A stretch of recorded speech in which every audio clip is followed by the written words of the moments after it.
Assalamualaikum warahmatullahi wabarakatuh. Apa kabar anak-anak sekalian? Kita lanjutkan pembahasan kita perihal ketentuan salat, yaitu rukun dan sunnah salat.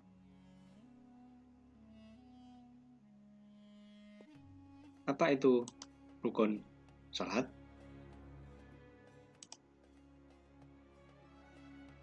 Rukun salat adalah urutan gerakan dan bacaan. Salat terdiri dari gerakan dan bacaan yang wajib. Wajib itu artinya harus dilakukan ketika melaksanakan sholat. Ya, harus dilakukan, tidak boleh ditinggalkan. Itulah yang disebut rukun. Ada memang yang tidak harus dilakukan, itu namanya sunnah nanti setelah ini. Nah, rukun ini harus dilakukan dan secara urut dari nomor 1 sampai terakhir harus urut. Namanya disebut tertib.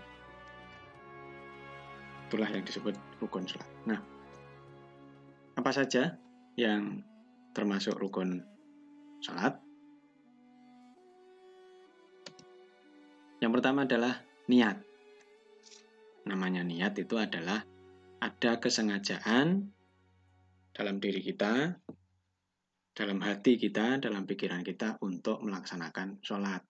Sholat itu harus disengaja. Caranya niat boleh dibaca, boleh juga dalam hati, boleh dengan bahasa Arab, boleh dengan bahasa Indonesia. Kalau bahasa Indonesia ya singkat saja, aku niat sholat maghrib, apa niat sholat subuh, dan seterusnya.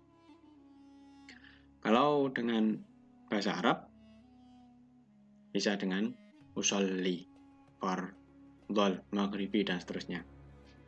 Itu sudah ada di buku kalian ya, di LKS Cermat ada.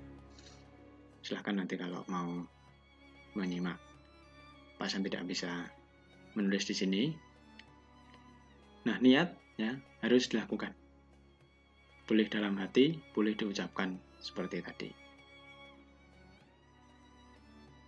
Kemudian berdiri bagi yang mampu.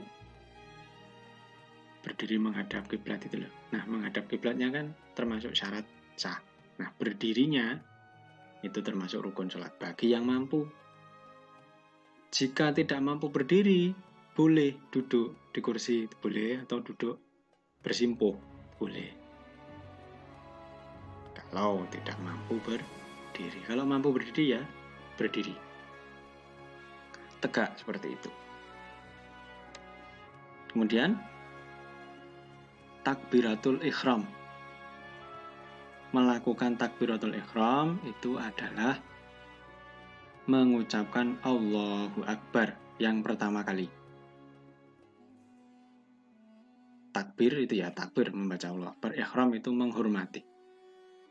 Takbir menghormat kepada Allah.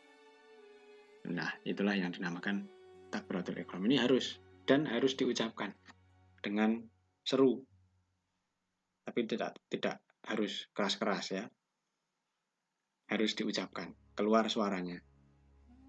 Itu yang disebut takbiratul ihram, mengucapkan Allahu Akbar. Kemudian setelah itu, ini yang rukun ya, yang wajib ya, membaca surah Al-Fatihah dari Bismillah sampai waladhdallin.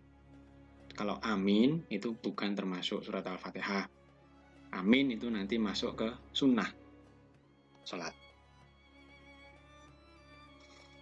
Nah, ini posisinya masih berdiri ya. Maka surat Al-Fatihah ini menjadi satu hal yang sangat penting. Harus kita baca dengan baik, dengan benar, dengan suara yang jelas. Tidak boleh dibaca dalam hati. Jadi lisan harus mengucapkan, walaupun suaranya lirih ya. Jadi bibirnya harus bergerak. Bunyi ba begitu ya, bibirnya bergerak. Bis, bibirnya bergerak. Tidak boleh dibaca dalam hati, di batin tidak boleh. Dia harus diucapkan. Cuma kalau nggak bersuara nggak apa-apa. Yang penting terucap. Telinga kita sendiri yang mendengar.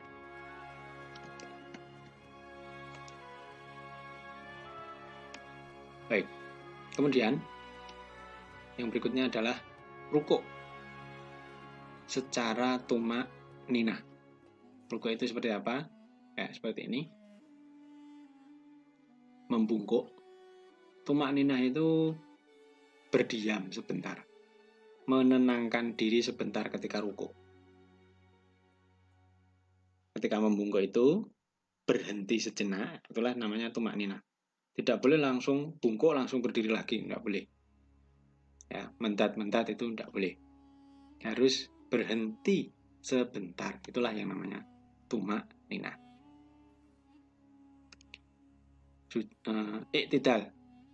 Setelah rukuk, iktidal. Iktidal juga harus tumak ninah. Iktidal itu berdiri setelah rukuk. Ya. Secara tumak ninah juga berhenti sebentar. Jangan langsung berdiri mendat sujud itu. Ya, itu tidak tumak ninah namanya. Barulah kemudian setelah tumak ninah sebentar sujud. Sujud juga harus tumak ninah. Gerakannya seperti itu. Setelah sujud, sujudnya kan 2 kali ya. Tapi ini disebutkan 1, tidak ada sujud 1, sujud 2 gitu. Sujud di sini ya sujud 2 kali itu. Yang ke-8, duduk di antara 2 sujud. Duduk di antara 2 sujud dinamakan duduk iftirash.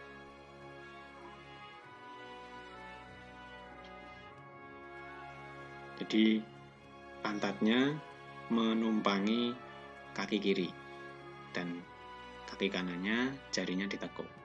Seperti itu. Namanya duduk iftirash. Nah, ini gerakan-gerakan ya, rukuk bergerak, i'tidal bergerak, sujud bergerak, duduk juga gerakan.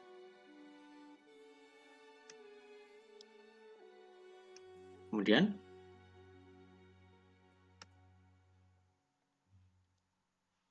yang ke-9 adalah duduk tasyahud atau tahiyat yang akhir. Seperti dalam sholat subuh itu tidak ada duduk tasyahud awal. Jadi yang masuk rukun itu duduk tasyahud yang akhir. Karena sholat subuh kan hanya 2 rakaat. Misalnya sholat maghrib itu ada tasyahud yang awal atau tahiyat awal. Itu tidak termasuk rukun, itu sunnah ab'ad ya. Karena kalau nanti dijadikan rukun, sholat subuh hanya 2 rakaat, ya nggak bisa. Makanya yang menjadi rukun adalah tasyahud atau yang tahiyat akhir. Nah, duduknya seperti itu, pantatnya tidak menumpangi kaki kiri, tapi langsung bersimpuh. Namanya duduk tawarruk. Tawarruk. Ya. Kemudian ketika tasyahud akhir itu, nah ini bacaan wujudnya. Membaca tasyahud akhir. Apa itu tasyahud? Tasyahud sama dengan syahadat. Bagaimana bacaan syahadat? Asyhadu an la ilaha illallah wa asyhadu anna muhammadar rasulullah. Itu tasyahud, harus dibaca. Tidak boleh dibatin. Ya, seperti tadi surat Al-Fatihah, harus bibirnya harus mengucap. Kemudian urutan berikutnya membaca sholawat.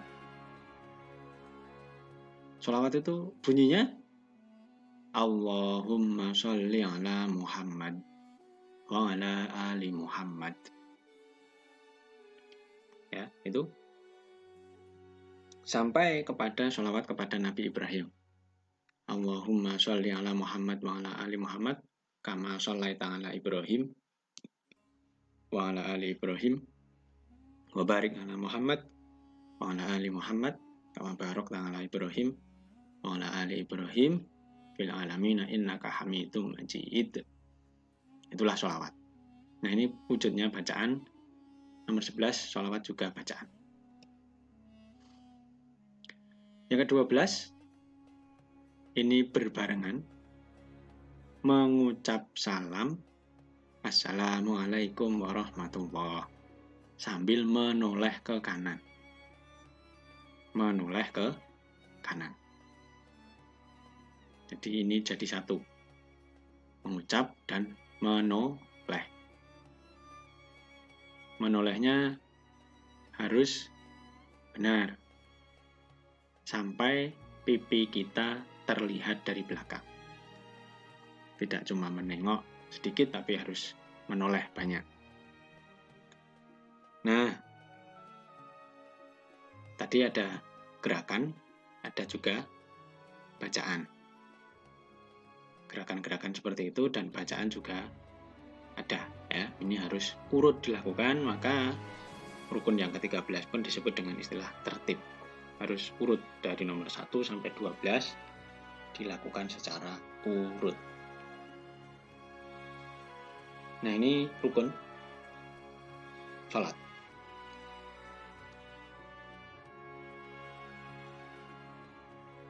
Selain ada rukun, juga ada sunnah.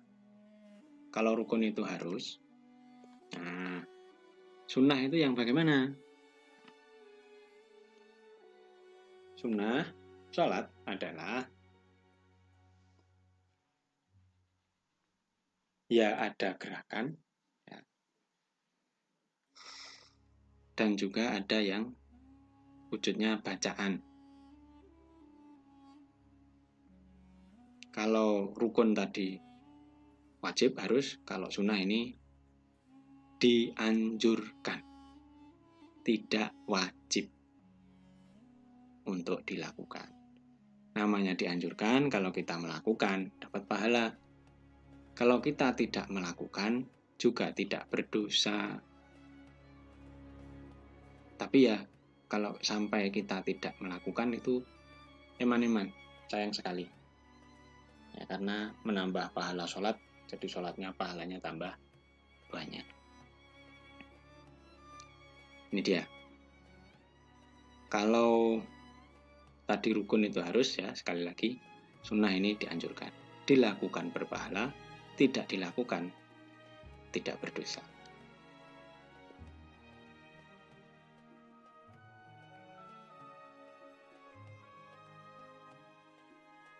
Ya. Apa saja yang termasuk sunnah salat? Yang pertama, mengangkat kedua tangan saat takbiratul ihram. Ketika Allahu Akbar yang pertama itu, mengangkat kedua tangannya sampai ke telinga, dibuka lebar begitu telapak tangannya, itu sunnah. Kemudian yang kedua, pandangan mata ke arah tempat sujud. Yang ketiga, bersedekap.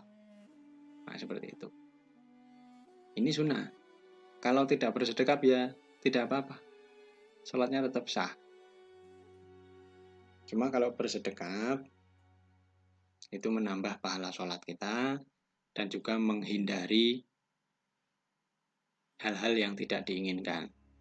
Tangan kalau sudah bersedekap kan bergeraknya nggak leluasa. Tapi kalau tidak bersedekap, lurus begitu saja, ya bisa jadi nanti menjahili samping-sampingnya. Maka ini menjadi sunnah. Pandangan mata ke arah sujud juga begitu, agar pandangan mata kita itu tidak kemana-mana. Ini menjadi sunnah. Kemudian membaca doa iftitah sebelum membaca surat Al-Fatihah. Bagaimana bunyinya? Ada dua, bisa memilih. Yang pertama bunyinya Allahumma ba'id baini wa baina dan seterusnya. Ada juga yang kabiran walhamdulillahi katsira wa subhanallahi bukratan wa asila. inni wajjahtu wajhiya, dan seterusnya. Itu doa iftitah. Itu sunnah. Kemudian membaca surat pendek setelah membaca surat Al-Fatihah. Itu sunnah. Setelah surat Al-Fatihah begitu ya sudah, itu berdirinya sudah sah.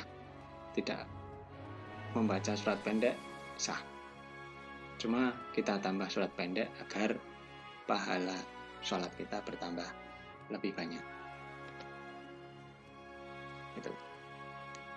Nah, kemudian masih ada membaca doa-doa.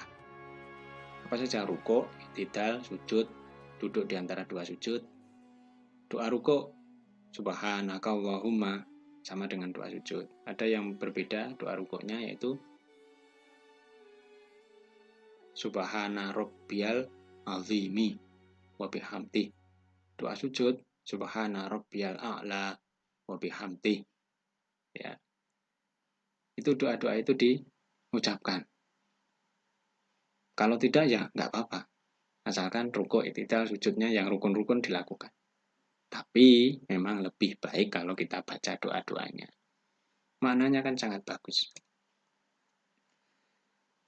Kemudian yang ketujuh, mengucap takbir setiap berganti gerakan. Mau rukuk, takbir. Mau sujud, takbir. Allahu Akbar, Allahu Akbar. Namanya takbir intiqal. Takbir intiqal. Yang berbeda adalah ketika bangkit dari rukuk. Rukuk mau i'tidal tidak baca Allahu Akbar, tapi namanya tasmi'.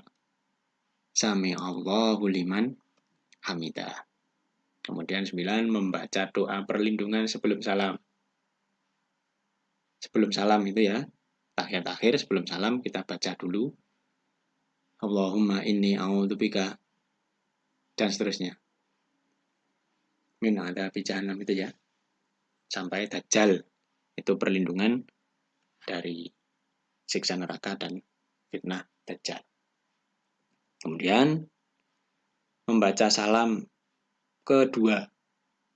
Kalau tadi salam yang pertama itu rukun, salamnya kan 2 kali, yang ke kanan. Nah, itu rukun. Kalau yang ke kiri itu sunnah. Kalau sudah ke kanan, sudah selesai sholat. Tidak sampai ke kiri, boleh.